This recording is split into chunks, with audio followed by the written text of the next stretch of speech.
That happened to me once on the air. Sorry. What was it? This girl called, and finally Dave goes, okay, Sarah, where did you get all these numbers? And it just goes silent. She goes, out of my butt. The dumbest thing I've ever done with money is I let a friend talk me into a multi-level marketing purifying water thing that I never sold, and honestly was so stupid. You know how many mowers I got? 4. I got 4 mowers. The dumbest thing I've ever done with money, I kept paying for a gym membership for 3 years because I told myself I'd go soon, and I never did. I've got 3 deep freezers. Those weren't. I've got a problem. Okay, I got a problem. The dumbest thing I ever did with money was to go deeply in debt, buying a bunch of real estate in my 20s, which caused me to go bankrupt because I was dumb. I once shipped a pair of shoes on Craigslist to Nigeria for a guy's cousin, and it was a scam. It's honestly probably when I buy like expensive designer stuff. And then my wife's like, wow, we have 2 deep freezers. Why do we have a 3rd? And I'm like, here's what I think. I think what's about to happen is zombies.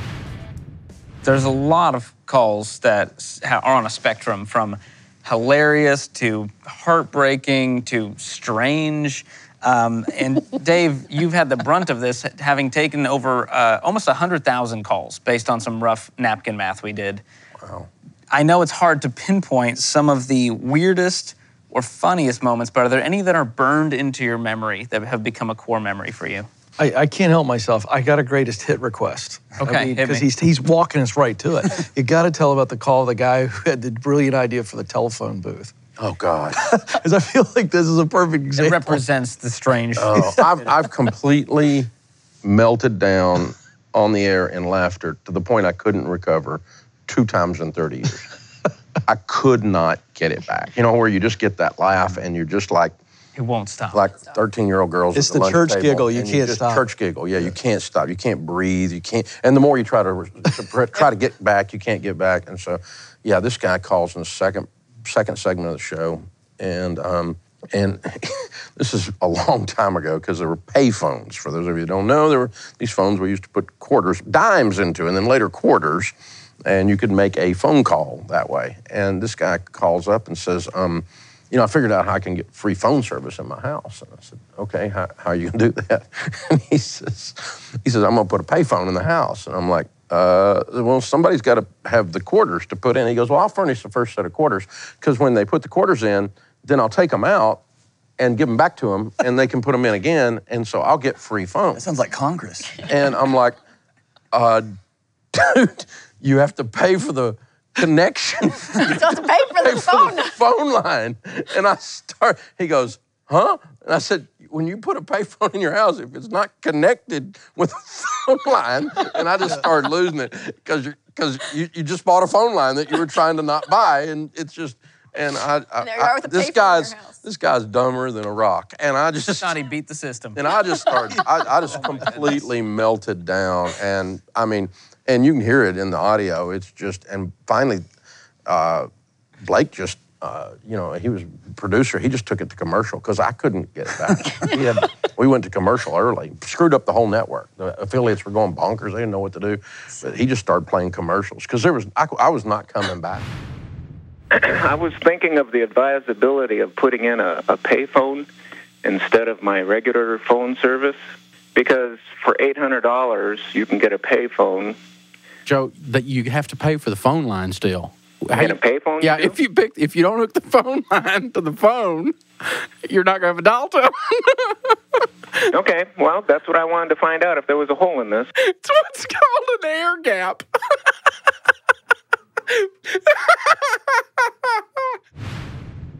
That happened to me once on the air that I couldn't recover, and I had to like look down, and I was just silent the rest of the segment. If I looked up, I would have just started. What was it? It was on the air with you, and this girl called, and she was like, yeah, and I cannot remember who she was or the numbers or anything, or even the story. I don't even remember the story, but it was basically like, you know, I have $30,000 in debt, and I can do this thing where I sell this thing, and I'm going to make $120,000, but I just need to invest $100 into this idea, and I'm going to make all this money, and you know, and we're all like, okay, so this, and Dave's asking her a few, you know, clarifying questions, and finally Dave goes, okay, Sarah, where did you get all these numbers? And it just goes silent. She goes, out of my butt. Out of my butt. And I was like, oh my gosh, I was not expecting that. And then when the people in the booth, when the producers in the booth, they're all laughing. Oh, yeah. And he's laughing. And they I'm all like, lose it. and I'm like, hard I can't. to And I was recover. like, and I just, It's it's hard to funny for stay 10 with it. seconds, but then if you get the laughs and you can't recover, then you're laughing at the fact I'm laughing, and then you're done. And I was done. Well, and the booth guys got to where they would just drop below the So they where wouldn't they're show their sit on the floor and laugh because they knew if I was looking at them laughing, it was going to make me start to lose it, and I couldn't. Oh my goodness! But I've been able to get through all of them. How much are you going to charge? I was thinking probably like 100 to 200 per room. Where'd you get that number? Out of my butt.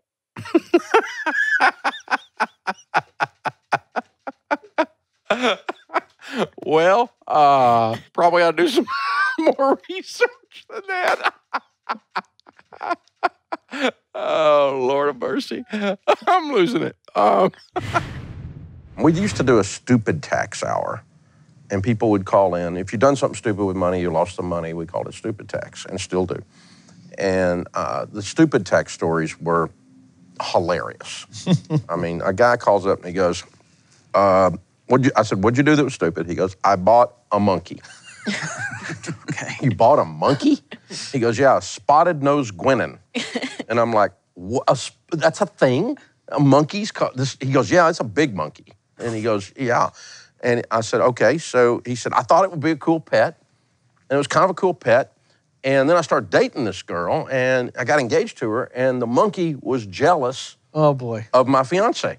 And it would hit her, and it would poop and throw its poop at her. Oh my God. And he goes, and so I ended up, he said, I paid $2,500 for the monkey. And he goes, I ended up having to give the monkey away. I said, you gave away the spotted-nosed guinean? And he's like, yeah. It was just mean. It was just mean. It's jealous and mean and hateful, and I had to give it away. Nobody would buy it.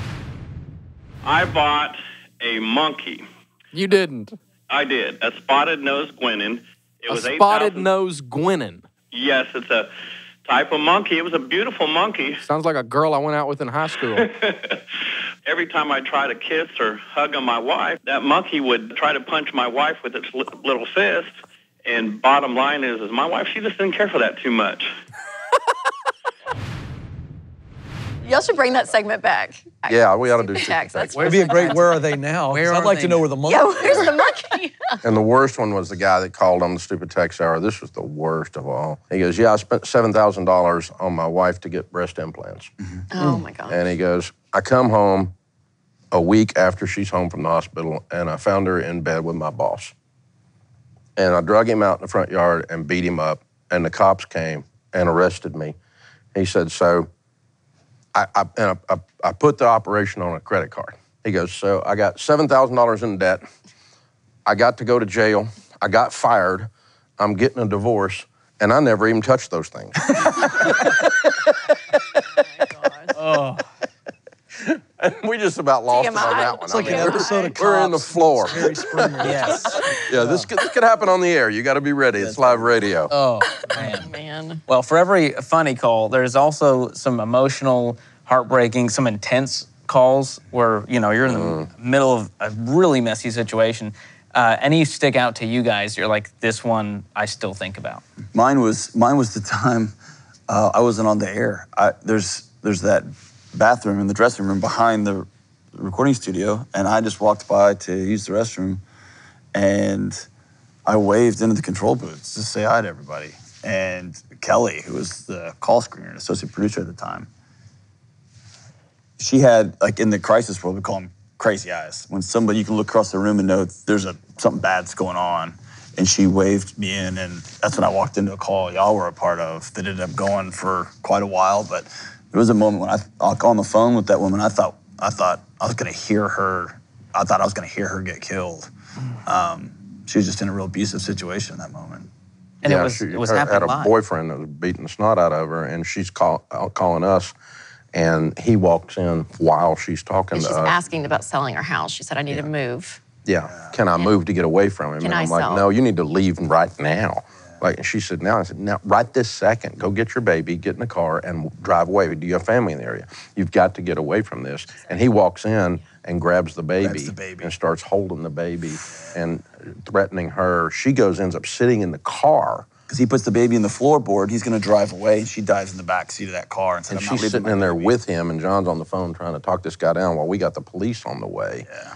And the cops roll up on Bubba, and so Bubba got... Which was very intuitive of you, though, because I remember, because I was on the air with you on that one, and she called, and she's kind of out of breath even, and she's like, okay, I just need to know, can I sell my house? Can I... And it was this, like, urgency in her voice, and I think you were the one that were like, okay, Are you safe right now? Why are you wanting to sell your house? And she was like, well, I'm not in a good situation. I'm just not in a good situation. And you were like, where is he? Is he near you? Right. I mean, and you picked it up. And I kind of was a little bit more oblivious. You zoned right in on it. And man, and it was like literally going on the air of him there. And she's like, he's just walked out. I mean, it was scary. In all fairness, Kelly said before we picked up the call, she said, there's something going on here. You need to figure it out. Mm-hmm. She didn't know what it was. She said, something's up. And so I was digging based on her input. It wasn't just pure intuition. So are you going to sit there in the middle of this sewage, or are you going to fix it?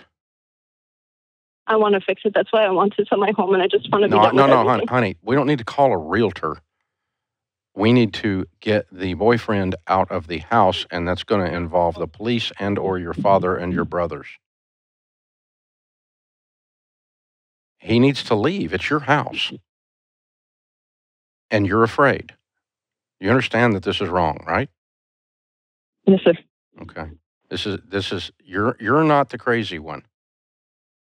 I'm talking to the sane one. You know, a lot of times it feels like that. Yeah, I know.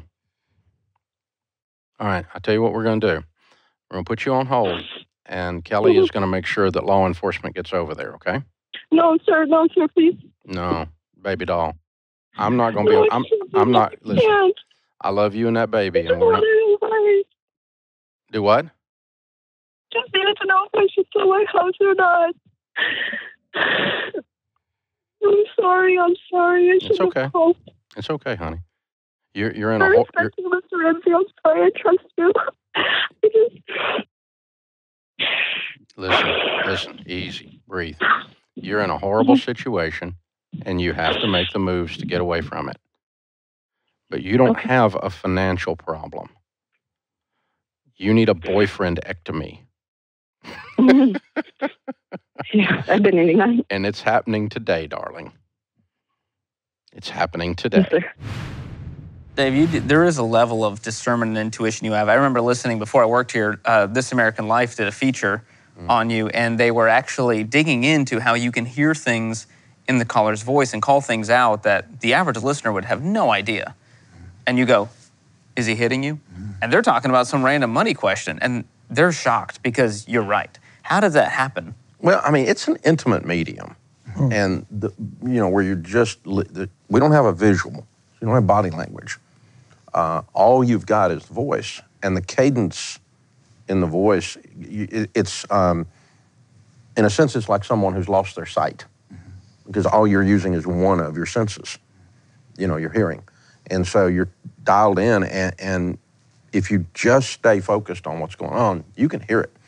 I mean, I've heard all of you pick up on, you can tell when somebody's lying in that setting, more than you can in person, I think. Because they'll give you the body language cues and that kind of thing, but their verbal's off. And you can, in person, they can lie to you easier. But in this, you'll hear them, you go, okay, so what's going on there? And is this what's happening? And you waited too long to answer. Yeah. You're having to make up a lie. You waited too long to answer. And in that case, on that piece of video or audio, again, I actually had data that I dealt with on one of the shows I was doing in New York with one of the talk shows with the psychologist on the thing. And she worked in a domestic violence shelter when she wasn't working on the show as a psychologist, as a counselor. And she said, she showed me the data. She said there's a high correlation between a man who is extremely overbearing and over-controlling on the money with him hitting her. So like she can't go to the grocery store without him going with her. She can't buy a stick of gum without him. He controls everything 1,000%. And if it's like, the more extreme that is, the higher the probability that there's domestic violence. And so this lady's like, my boyfriend won't let me go to the grocery store by myself. He wants to control all the money. And I'm like, so how long has he been hitting you? And it's like, for her, she's like, where'd that come from? Well, I had that piece of data. But you could also hear her voice, that she was, the way she's, the stress, you could feel it in her octave, in her vocal cords coming out. And so we just, you just go. And the poor little person doing the interview that was in the studio for that other show we came off the air and she goes, how'd you know that? I'm like, I'm magic. Well, aside from all the funny and emotional, there's been a cornerstone of the show for almost as long as we've been on air, which is the debt-free scream. And, about once an hour, we celebrate someone who's paid off any amount of debt, who went all in following the baby steps, following our plan. Are there any debt-free screams that stand out to you guys? It's one of my favorite parts of the show because you just have a smile plastered on your face as you look across the glass and see those people who traveled from all over the country or called in to share their story. I think about probably the heaviest and most painful but beautiful debt-free scream. It was years ago in our old building, and it was a sweet mom, single mom, and she's up there telling her story. And she just laid out the story of how her husband died, and it's to this day, I think it remains one of the most powerful calls. But it was one of those where normally those debt-free screams are moments of great celebration, and it was. But as she walked through the pain of what she went through and how much it meant to her and how much her husband had been on the journey, and see those little kids with her. So now you got a single mom who, it was heart-wrenching, the loss that she went through. And you look at those kids and they lost their daddy, and then you kind of like, that's colliding with the fact that she's there heartbroken, but also celebrating and grateful for her husband and his role. And it's those crazy moments where it's so heavy. It's like the funeral that everybody's sad, but everybody's happy. It's like, hey, we know where they are and it's gonna be okay. But it was that was probably the most heavy thing. And I was just hosting the video channel back then, and I was standing in the lobby watching Dave do that one. And there wasn't a dry eye in the studio, the control room, the lobby. And those are powerful moments when you realize what this is all about. And in 2 years, you paid off your house. Yes, sir. That was our dream. It was our dream, Dennis's and mine, to make this happen. And God is really good. All right, kids, you guys been practicing the debt-free scream too? Yes, all right. Sir. All right. Well, this is about the best one I've had in a while. I'll tell you that. Thank you, sir. So, all right, Cynthia, count it down. Ready? 3, 2, 1. We're debt-free!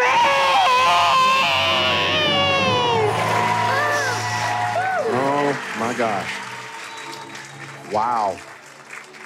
Oh, man, oh, man. Thank you, Lord, for work that matters. The one that I remember, just off the top of my head, there's been so many great ones, was Dave, I think it was you and I that was doing it, and you always ask the question, how'd you get started on this? And that husband was a veteran, and he said, I just kind of got to the point where I need to make sure my family was taken care of because I was going to take my life. I decided I'm done, and so I need to make sure everybody's good. And as a part of, I need to clear the deck for my family. It's the right thing to do before I take my life. And one of the things that you were so instrumental in putting in the baby steps long ago is you can't do this by yourself. You got to sit down with somebody. And so as he sat down with his wife, ultimately it came out, and then they started the journey to get his health taken care of and get his mental health taken care of. Then he ended up with a new job.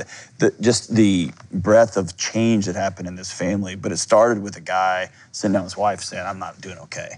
And so I think you and I, we've talked offline, Dave, you couldn't have dreamed up a better program for somebody struggling with significant depression because I'm gonna give you a tiny little goal, meet this $1,000. Just do whatever you gotta do to meet this, and then we're gonna meet another goal and a little goal. That's the path out of so many mental health challenges, relational challenges, and the money challenges, and you end up trying to get out of debt, and you end up fixing your marriage and all, and saving a life. You end up doing all this other stuff that just changes everything about everything. Changes everything about everything.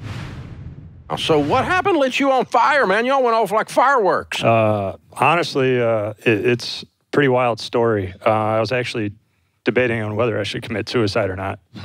And I wanted my family to be secure when I was gone. And then just listening to your show and hearing the Bible verses every day, I came home and talked to Tori and decided we should probably get into a church.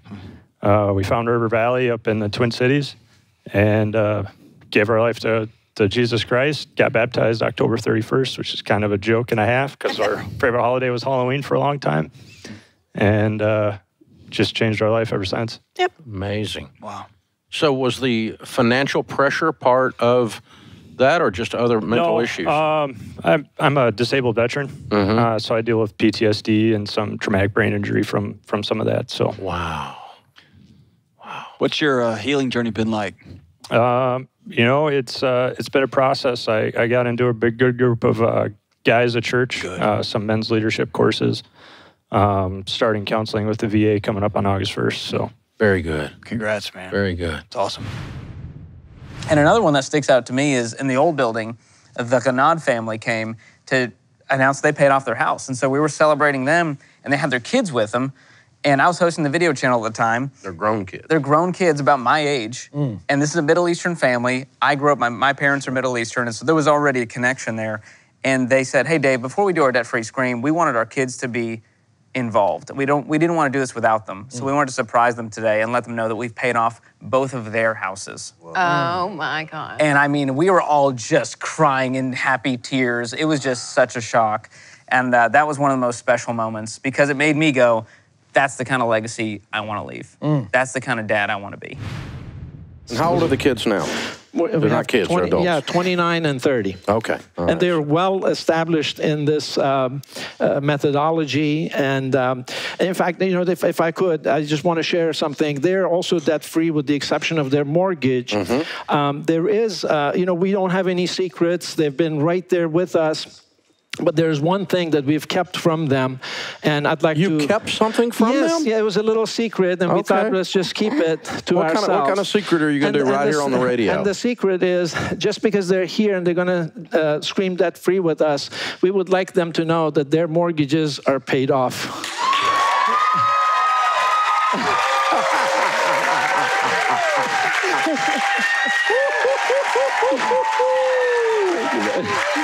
Unbelievable!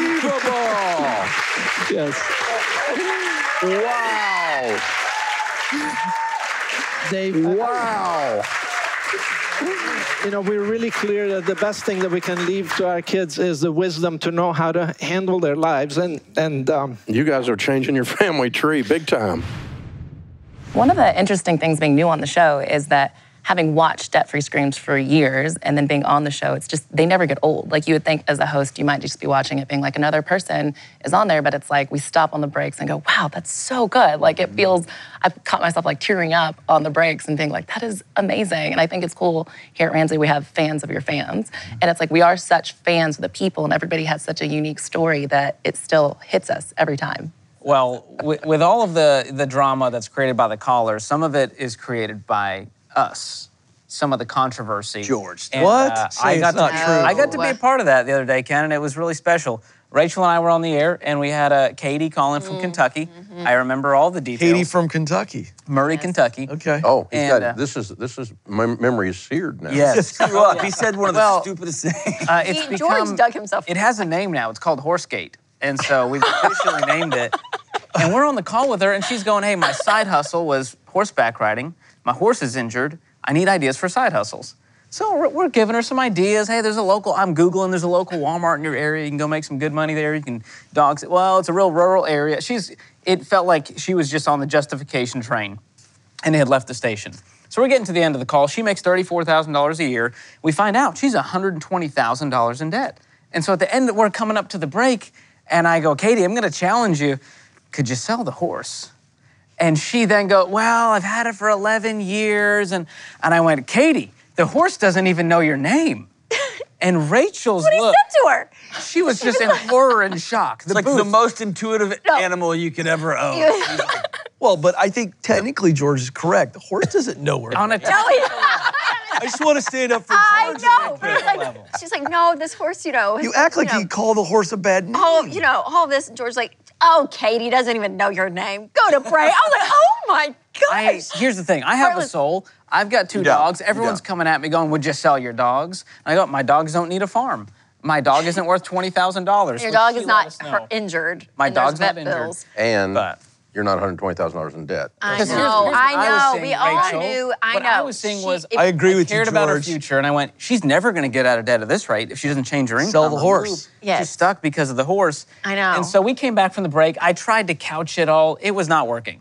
And then you said, I wonder how much the horse would go for, you know, and you're like, I looked it up, you know, what I can't remember. She 11,000. emailed us. Yeah, and he was like, She said, it's the horse is worth more. $20,000. And then he said, Katie, the horse is worth more than you. I was like, you literally can't kept say digging this. the horse grave, and I was about to fall into it.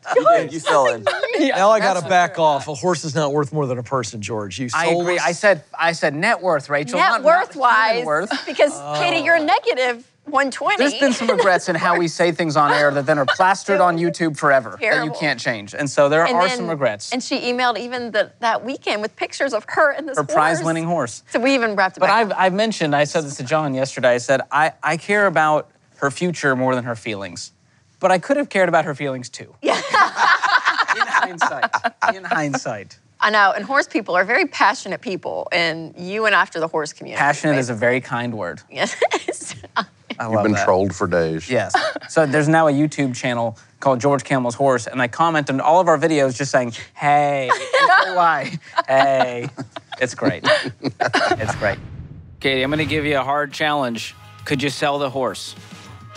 Would you do it? I can't.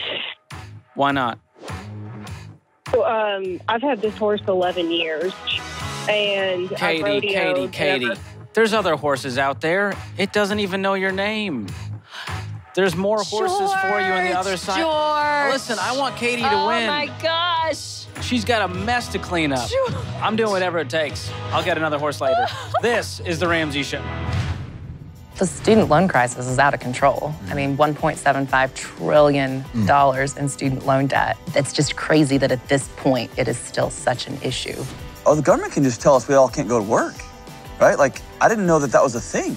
I mean, you look at social media, you look at TikTok, I mean, all these places that now anyone can have a platform and a voice. And I think that's what's unique about Ramsey is that we're the ones usually tapping the brakes, being like, let's just wait and see how this plays out. I have said, if you follow the trends, you fall for the traps. And that's what we're seeing with these younger generations because there's super targeted marketing that's going, hey, dude, all you need is $10. You're going to get $10,000 next week, I promise. Or how about Jason Bourne telling you, fortune favors the brave.